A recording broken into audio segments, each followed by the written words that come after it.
demonstrasi kontekstual, gitu ya. Ya. Ya wes mulai. Assalamualaikum warahmatullahi wabarakatuh. Waalaikumsalam warahmatullahi wabarakatuh. Selamat malam teman-teman semuanya. Semoga semuanya dalam keadaan sehat. Pada malam hari ini, seperti biasa, pada seperti pertemuan-pertemuan sebelumnya, pada pertemuan kali ini kita akan menyampaikan terkait dengan hasil diskusi online kita melalui via WhatsApp dan kita tuangkan dalam bentuk PPT.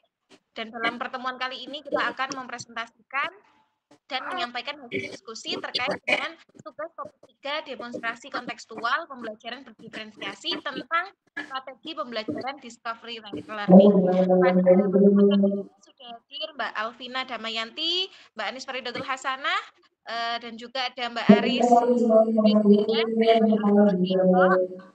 untuk yang pertama, nanti kita akan bahas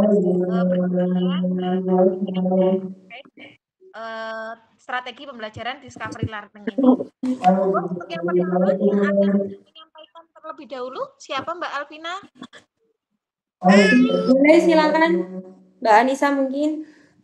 Oke, Mbak Anissa, monggo. Untuk yang pertama akan disampaikan oleh Mbak Anissa. Oke, terima kasih Mbak Apsi. Baik, saya di sini akan menyampaikan pengertian pembelajaran berdiferensiasi. Menurut para ahli, yang pertama yaitu menurut Herwena pada tahun 2021, pembelajaran berdiferensiasi adalah usaha untuk menyesuaikan proses pembelajaran di kelas guna memenuhi kebutuhan belajar setiap individu. Kemudian pengertian discovery learning menurut Bell tahun 1978, discovery atau penemuan adalah belajar yang terjadi sebagai hasil dari siswa memanipulasi, membuat struktur, dan mentransformasi informasi sehingga dia menemukan informasi baru. Kemudian discovery learning adalah suatu rangkaian kegiatan pembelajaran yang melibatkan secara maksimal seluruh kemampuan peserta didik untuk mencari dan menyelidiki secara sistematis, krisis, dan logis sehingga mereka bisa menemukan sendiri pengetahuan, sikap, dan keterampilan sebagai wujud adanya perubahan dan perilaku. Kemudian discovery learning mengintegrasikan 5 prinsip dalam penerapannya, antara lain yang pertama yaitu pemecahan masalah, yang kedua manajemen belajar mengikuti siswa, yang ketiga mengintegrasikan dan menghubungkan, yang keempat analisis dan interpretasi informasi, dan yang terakhir kegagalan dan umpan balik. Terima kasih Mbak Apsi, saya kembalikan. Oke, baik, terima kasih Mbak Anis. Tadi disampaikan terkait dengan pengertian discovery learning menurut para ilmuwan dan juga prinsip-prinsip dalam penerapan discovery learning. Seperti itu, ada 5 tadi: pemecahan masalah, manajemen belajar, mengintegrasi dan menghubungkan, analisis interpretasi, dan juga kegagalan dan umpan balik. Untuk selanjutnya akan disampaikan oleh siapa Mbak Alvina? Mas Agung, itu ada discovery learning yang sudah dijelaskan oleh Mbak Anissa tadi yang disebutkan, bisa dijelaskan oleh Mas Agung. Silakan Mas Agung.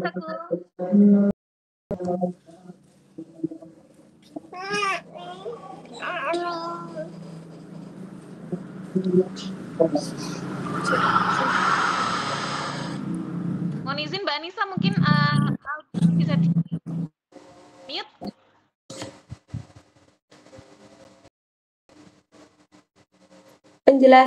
Penjelasannya tadi ada di WA ya Mas Agung.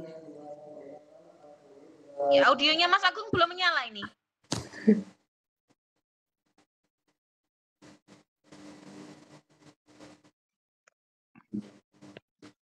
Lima prinsip pembelajaran discovery learning. Yang pertama ada pemecahan masalah.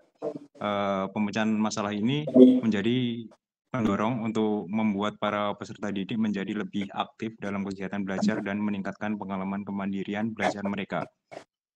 Yang kedua, manajemen belajar mengikuti siswa. Adanya fleksibilitas dalam pembelajaran membuat belajar jadi menyenangkan. Peserta didik tidak akan merasa stres atau tertekan harus mengikuti ritme orang lain. Yang ketiga, mengintegrasikan dan menghubungkan. Memberi kesempatan pada mereka untuk terhubung ke dunia nyata. Peserta didik terlatih untuk menghubungkan informasi yang dimilikinya dengan pengetahuan baru atau teori belajar terhadap hasil belajar. Yang keempat, ada analisis dan interpretasi informasi. Strategi yang ada dalam model pembelajaran ini menekankan bahwa peserta didik pada hakikatnya belajar untuk menganalisis dan menafsirkan informasi atau konsep yang diperoleh, untuk menghafal jawaban atau bahan ajar dari berbagai sumber. Yang terakhir, kegagalan dan umpan balik. Belajar tidak hanya terjadi ketika menemukan jawaban yang benar, tetapi peserta didik juga bisa belajar dari kegagalan. Discovery learning ini tidak berfokus pada menemukan hasil akhir yang tepat, tetapi hal-hal baru yang bisa ditemukan dalam prosesnya. Terima kasih, saya kembalikan ke Mbak Apsi. Terima kasih Mas Agung. Demikian tadi ya teman-teman penjelasan terkait dengan 5 prinsip yang terintegrasi dalam discovery learning yang kita harus pahami. Selanjutnya terkait dengan kelebihan strategi pembelajaran discovery learning. Monggo bisa disampaikan.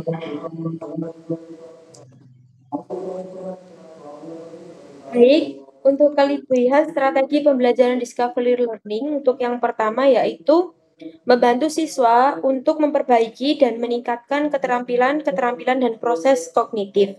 Kemudian yang kedua, pengetahuan yang diperoleh melalui metode ini sangat pribadi dan ampuh karena menguatkan pengertian, ingatan, dan transfer. Kemudian yang ketiga, menimbulkan rasa senang pada siswa karena tumbuhnya rasa menyelidiki dan berhasil.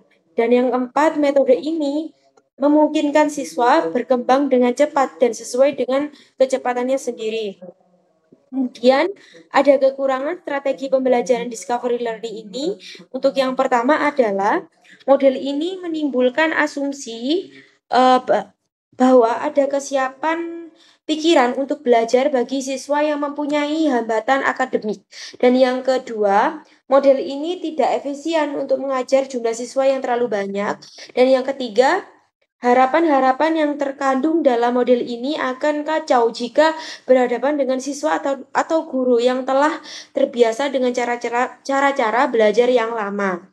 Kemudian yang keempat, lebih cocok untuk mengembangkan pemahaman, sedangkan mengembangkan aspek konsep, keterampilan, dan emosi secara keseluruhan kurang mendapat perhatian. Mungkin itu saja. Saya kembalikan ke Mbak Arsy. Terima kasih Mbak Vina. Demikian tadi ada kelebihan dan juga kekurangan dalam penerapan strategi discovery learning, yang mana ini bisa menjadi pertimbangan bagi calon guru dalam menerapkan strategi ini. Selanjutnya terkait dengan alasan pemilihan strategi discovery learning ini. Monggo bisa disampaikan oleh Mbak Aris.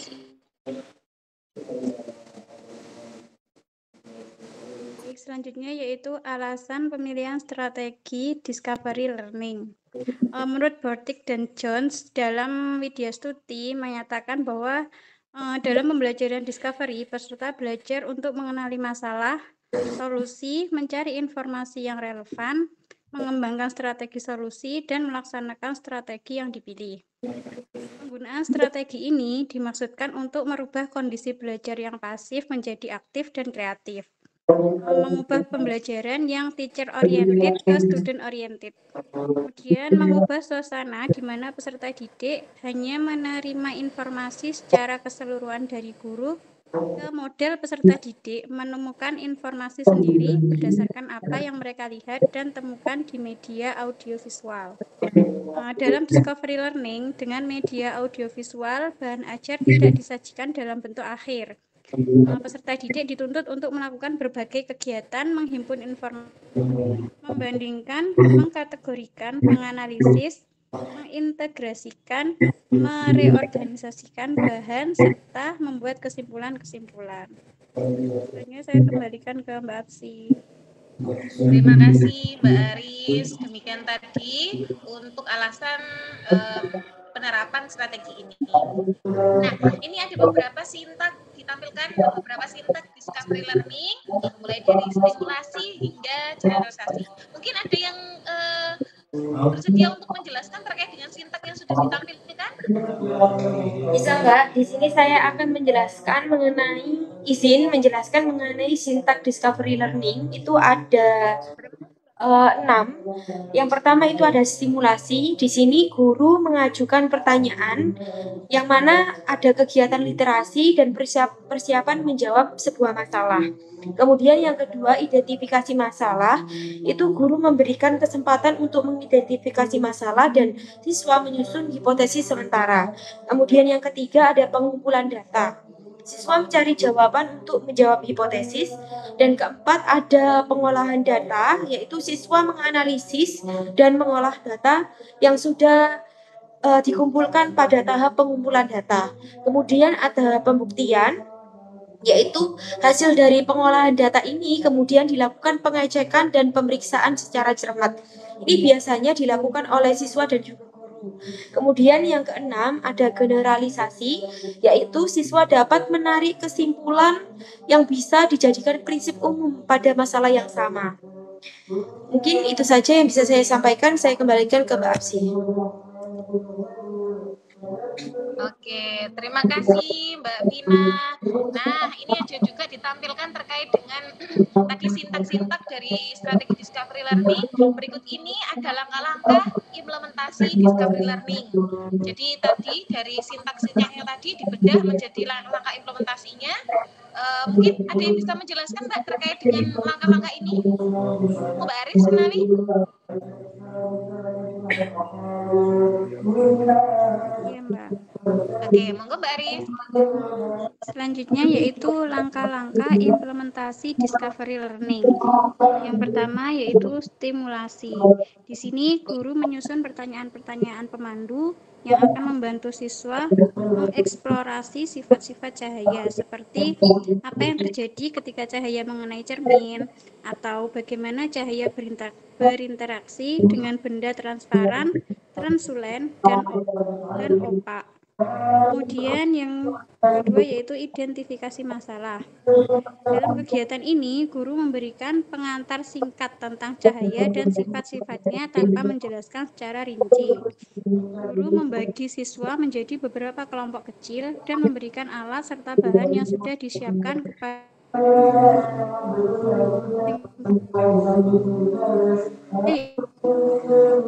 di sini siswa melakukan alat dan bahan yang diberikan.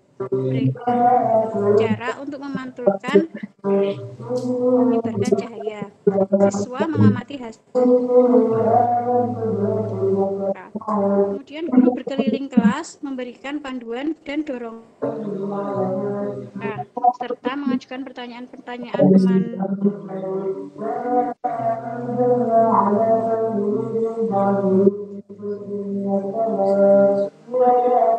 ini slide-nya kok hilang ya saya? Apa sudah terlihat Mbak? Tadi suaranya putus-putus sampai. Itu Mbak Vina, slide-nya tidak terlihat di tempat saya. Ini. Mungkin yang terlihat bisa membantu Mbak Aris buat menjelaskan. Ada kurang. Iya, mungkin bisa dilanjutkan teman-teman. Oke, saya lanjutkan ya. Itu tadi Mbak Aris sudah menjelaskan mengenai pengolahan data. Selanjutnya yaitu pembuktian. Di sini guru memberikan penjelasan mendalam tentang sifat-sifat cahaya. Misalnya refleksi, refraksi, transmisi dengan menghubungkan temuan siswa dengan konsep-konsep ilmiah yang relevan. Kemudian, guru memastikan semua siswa memahami konsep tersebut dan memberikan contoh tambahan dan menjawab pertanyaan-pertanyaan dari siswa. Selanjutnya yaitu generalisasi.